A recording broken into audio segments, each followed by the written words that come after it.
है वो। सो कैसे हो? सो मैं सोच रहा था भाई, पहले डेट बताते हैं। आज है 11 सितंबर 2025। 10:30 बज रहे हैं रात के। एंड मैं चीज़ें सीख रहा हूँ क्योंकि मैंने ये देखा ना कि जो तरीके से मैं पढ़ाया गया है, जो चीज़ें से मैं पढ़ा हूँ, जैसे ना जो भी कुछ बताया गया यार, मैं अभी सोचूं, मैं करंट और ओल्ड का डिफरेंस ना मेरे को एकदम क्लियरली नहीं समझ आता कि डिफरेंस है क्या। ये मैं अभी जाना हूँ अच्छे से। मैंने वीडियोस देखा, चीज़ समझा, मतलब वो है क्या। बस याद कर लो करंट क्या है, ये क्या है, ये क्या है, ये क्या है, ये क्या है, याद कर लो। उसका मतलब नहीं है। जैसे मैं साइन के बारे में, साइन क्या है, मैं साइन क्या है बस वैल्यू है, याद कर लो। साइन टैन ये होता है, वो होता है। कैसे हो रहा है, क्यों वही हो रहा है, साइन ही क्यों बोला जा रहा है, उसको कॉस क्यों बोला जा रहा है, कब साइन बोला जा रहा है। तो ये सब चीज़ जो है ना, कभी ऐसे पढ़ाया ही नहीं गया। एंड मैं बहुत ही खुश हूँ कि बहुत सारे यूट्यूब पे वीडियोस ऐसे पड़े हैं जो लोगों ने बहुत ही अच्छे तरीके से समझाया है। आपको इशू नहीं होगा, आप बहुत अच्छे से, मतलब कि एक्चुअली उसका मीन क्या है, उसको मतलब उसको रखा गया है। जैसे पाई है, पाई पाई कहाँ से आएगा, 3.14 ब्ला ब्ला ब्ला ब्ला। क्या है पाई, मतलब कैसे आया पाई का मतलब क्या है, क्यों क्यों हम पाई लेते हैं, सर्कल के लिए ही पाई क्यों लेते हैं। तो मैंने बड़ा अच्छा वीडियो था, मैंने देखा कि सर्कल के लिए पाई इसलिए लेते हैं कि दुनिया का कितना बड़ा ही सर्कल आप बना दो, अगर उसके डायामीटर से उसको डिवाइड करोगे तो वो पाई का वैल्यू ही आएगा। चाहे आप छोटा सर्कल बना रहे हो, चाहे आप बड़ा सर्कल बना रहे हो, चाहे कितना बड़ा सर्कल बना लो, चाहे जितना बड़ा सर्कल बनाओगे, अगर उसको डायमीटर से डिवाइड करोगे वो तो उतना वैल्यू आता है। तो हमने उस वैल्यू को एक नाम दे दिया कि इसको पाई बोलेंगे। ठीक है, जो वैल्यू है वो हमेशा एग्जिस्ट करती है हर जगह, तो उसको पाई बोल दिया। जो फॉर्मूला है, क्या नाम है, ये किसी ने किया और उसके बाद उसको पाई की वैल्यू पता चली, और उसके बाद उसने फार्मूला बनाया। जो हम फार्मूला जिससे हम पाई सोचते हैं कि पाई ऐसे आता है, सरकमफ्रेंस का फार्मूला, हमें लगता था कि ऐसे होता है। नहीं भाई, 2 पाई आर, 2 पाई आर, अरे 2 पाई आर कैसे हो रहा है। ये चीज़ें बड़ा टाइम लगा, पर बहुत ही अच्छी तरीके से पता चला मुझे कि कैसे है, साइन क्यों है। क्योंकि साइन जो होता है वो रेशियो होता है, परपेंडिकुलर हाइपोटेनस।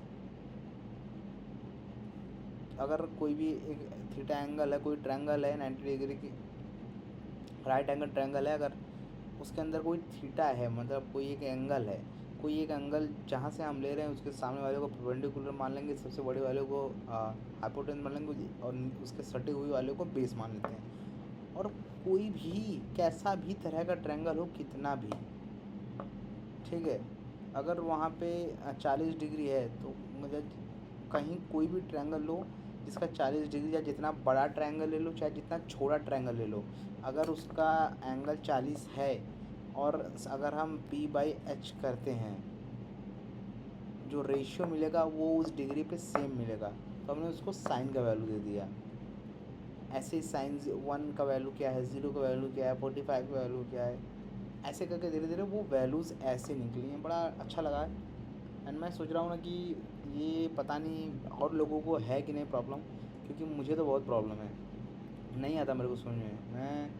मैं 1 घंटा 2 घंटा एक्स्ट्रा लगाता हूँ चीज़ें समझने में, चीज़ें काम कैसे करती हैं। जैसे ये कंप्यूटर चल रहा है, क्या चल रहा है, सब कुछ चल रहा है, मेरे को अभी मतलब पता चल रहा है कि यार कॉलेज में हूँ फिर भी मैं अपने से पढ़ाई कर रहा हूँ, क्योंकि टीचर का भी उतना बेसिक जाता ही नहीं है बच्चों को बताने कि यार असली में हो क्या रहा है। तो जो कंप्यूटर है ये सब एक छोटे छोटे ट्रांजिस्टर से चल रहा है। अब ये सोचो कितना कॉम्प्लिकेट चीज़ें, आसान लगेगा पर यार इसको समझो कितना, मतलब यार कि आप कुछ टिपते हो वहाँ पे लिखा रहा है, पर चल क्या रहा है, वो ट्रांजिस्टर है। और वो छोड़ो, ट्रांजिस्टर पीएन जंक्शन है भाई, पीएन जंक्शन, सेमी कंडक्टर है, सेमी कंडक्टर से पीएन जंक्शन बना है, पीएन जंक्शन से तुम्हारा डायोड बना है, डायोड से मिलके क्या, हाँ क्या बोलते हैं इसको, ट्रांजिस्टर बोलते हैं, हाँ क्या बोलते हैं इसको, आईसीज, इंटीग्रेटेड सर्किट्स, आईसीज बने हैं। उसके अंदर गेट्स यूज़ होते हैं। गेट्स क्या होते हैं, दो, मतलब कि दो बहुत सारे गेट्स होते हैं, एंड और ऐसे करके। सिंपल सा कि अगर मान लो कि 2 पिन्स दिए हैं, अगर एक पे मैं पिन पे ऑन करता हूँ, दूसरे पिन को ऑन नहीं करता हूँ, तो वहाँ आउटपुट क्या मिल रहा है, ऐसे करके गेट्स बने होते हैं। उससे ही पूरा सर्किट ये जो चल रहा है पूरा चीज़, बस आईसीज ही लगी हैं इसमें, और कुछ कॉम्प्लिकेटेड चीज़ नहीं है। स्टोर करने के लिए फ्लैश ड्राइव ये सब जो भी बनता है सब मतलब वही खेला है यार, सब 01 का ही खेला है। आप कोई बटन दबाते हो उसको वो बना लेता है कि अच्छा ये बटन को मतलब 4 लिखना है तो 4 लिखना के लिए 00011, मतलब कि इतनी बार ऑन ऑफ होगा चीज़ें। अभी बटन दबाऊंगा इतनी बार ऑन ऑफ करके सिग्नल जाएगा। और ये इतना रैपिड क्यों हो रहा है, क्योंकि इसमें करंट है। करंट क्या है, करंट लाइट की स्पीड से चल रहा है, इसमें इलेक्ट्रॉन्स हैं, ये भी कोई कॉन्सेप्ट नहीं था। धूप है क्या है, ये जो भी है ये लाइट की स्पीड है, ये मेरे को बाद में समझ में आता। तो बड़ा टाइम लगा यार समझने में, अभी भी समझ रहा हूँ, नया है, मतलब मैं नया ही हूँ एकदम। चीज़ें क्या है, लॉजिक क्या है, लॉजिक कोई नहीं बताता। प्रैक्टिकल जैसे अब रेजिस्टेंस है, रेजिस्टेंस क्या करता है, रिड्यूस कर देता है। भाई आप उसको दिखाओ ना, कोई बच्चे को दिखाओ कि देखो ये रेजिस्टेंस है, मैंने कम वॉट लगाया तो इतना हुआ, ज़्यादा लगाया तो इतना। मैं सोचा था सारे अप्लायंस हैं ये किससे चल रहे हैं, करंट से चल रहे हैं कि वोल्ट से चल रहे हैं। आज मैं लाइब्रेरी में बैठा था कॉलेज में, और यहीं पे बहुत ज़्यादा मैंने वो किया कि भाई करंट डिपेंड है कि रेजिस्टेंस डिपेंड है। अगर कोई मान लो वो है, कोई डिवाइस है उसको 5 वोल्ट का है और मैं उसको कम वोल्ट देता हूँ तो क्या होगा, अगर मैं ज़्यादा वोल्ट दे रहा हूँ तो क्या होगा। कभी कभी देखते हो शॉर्ट सर्किट होता है, क्यों होता है, देखो एक एक एक मोस्टली डिवाइस जो है हमारा वोल्ट पे चलते हैं, ठीक है। वोल्ट पे कैसे चलते हैं, क्या है कि जैसे वोल्ट आ गया, वोल्ट है हमारे पास। अब करंट डिवाइस अपने आप से लेता है, जो पूरा ओवरऑल जैसे ये है, इसका ओवरऑल रेजिस्टेंस होगा कुछ, वो अगर 5 वोल्ट आ रहा है, इसका मान लो ओवरऑल रेजिस्टेंस 5 वोल्ट, तो ये ऑटोमेटिकली वहाँ से उस वायर से 1 एम्पियर ही निकल पाएगा। आप ज़्यादा बढ़ा नहीं सकते, एम्पियर ज़्यादा बढ़ा नहीं सकते। मेरे ये कन्फ्यूज़न था कि मैं वोल्ट को कम ही रखूँ, एम्पियर बढ़ जाए, पर एम्पियर बढ़ ही नहीं सकता क्योंकि रेजिस्टेंस फिक्स है। कोई भी डिवाइस है उसका रेजिस्टेंस फिक्स है। अब जो करंट घर में जो सारे अप्लायंस हैं वो 220 पे क्यों चलते हैं, अमेरिका में 240 पे चलते हैं, क्यों हमारे यहाँ कम चलते हैं। तो इसका एक सिंपल सा लॉजिक है कि 220 वोल्टेज आ रहा है हमारे पास, हमारे अप्लायंस जो हैं जो हम यूज़ करें, चाहे एसी है, चाहे चार्जिंग है, चाहे ये है वो है, सबका एक अपना रेजिस्टेंस है ओवरऑल, और वो उस रेजिस्टेंस से उतना करंट चाहिए। जैसे मान लो कि एक पंखा है, पंखा 10 एम्पियर पे चल रहा है, या समझो ऐसे 22 एम्पियर पे चल रहा है, ठीक है। 220 वोल्ट आ रहा है अपन। और देखो हर एक चीज़ जो भी बड़ा चीज़ है बहुत छोटे लॉजिक से चल रहा है। जो हम 8 9 या 10 में पढ़ते हैं ना, मैक्सिमम 9 10 में जो पढ़ते हैं, 11 12 में जो पढ़ रहे हैं, जो लॉजिक पढ़ रहे हैं ना, वही लॉजिक पे बड़ी से बड़ी अप्लायंस, बड़ी से बड़ी दुनिया में जो भी चीज़ें बन रही हैं उसी लॉजिक से, उसी चीज़ का यूज़ करके बनती हैं। तो जो पंखा का मैं बता रहा था 220 वोल्ट हो गया, अपान क्या होता है, हमारा ओम्स लॉ क्या करता है, R equal to V upon I. I को उधर भी तो रजिस्टेंस को नीचे कर लो, तो वी अपान आर हो गया। हम मान लो 220 वोल्टेज दे रहे हैं, कहाँ से, जो आ रहा है हमारा इलेक्ट्रिसिटी आ रहा है। एंड हम क्या करेंगे, पंखे का रेजिस्टेंस ऐसा बनाएंगे कि भाई इसका 100 ओम का रेजिस्टेंस हो जाए टोटल। तो 100 ओम का रेजिस्टेंस लगाओगे, 220 का है तो 22 एम्पियर मिल गया। उसको 22 एम्पियर मिल गया, चाहे 220 वोल्ट का दो।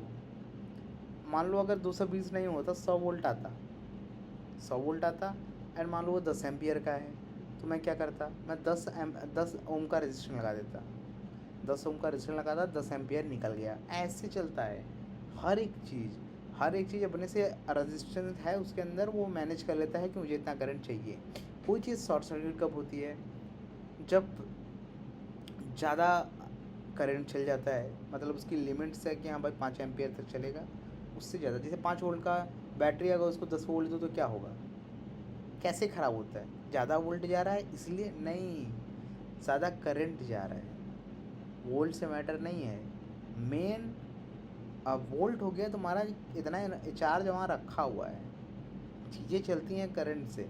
जैसे ये चल रहा है करंट से क्यों चलेगा, क्योंकि करंट चला रहा है, फ्लो कर रहा है, वो चार्ज फ्लो कर रहा है उसमें। हम क्या यूज़ करते हैं, जो जैसे मान लो कोई डिवाइस है 5 वोल्ट का, हम 10 वोल्ट दिए। अब यहाँ पे इशू क्या हो बता सकते हो, 5 वोल्ट का वो है डिवाइस, और अगर उसके अंदर 5 ओम का रेजिस्टेंस है, तो तो 1 एम्पियर लेगा। पर अगर 10 वोल्ट दे दोगे तो 2 एम्पियर करंट 2 गुना हो गया, तो 2 गुना करंट की वजह से प्रॉब्लम हो रहा है, नॉट अ वोल्ट बढ़ा देने से। समझ रहे हो? अगर वहीं हम रेजिस्टेंस ही बदल दें, 5 से 10 कर दें, तो 1 एम्पियर जा रहा है, तो चीज़ें ठीक हो जाएंगी। तो यही था यार लॉजिक। मैं सोच रहा हूँ मैं यूट्यूब पे ये सब डालूँ या इंस्टा पे डालूँ, बिकॉज मैं जो सीख रहा हूँ मुझे लग रहा है कि मेरे जैसे और भी लोग होंगे जिन्हें कुछ नहीं आता होगा, एंड मुझे भी एक मौका मिल जाएगा। जैसे मैं बता रहा हूँ तो मुझे रिवाइज़ हो जाता है, मैं सीख रहा हूँ, मुझे याद होता है, मैं और थोड़ा खोजूँगा, थोड़ा मेरा ही नॉलेज बढ़ेगा, मुझे लगता है ऐसा। देखते हैं क्या करते हैं।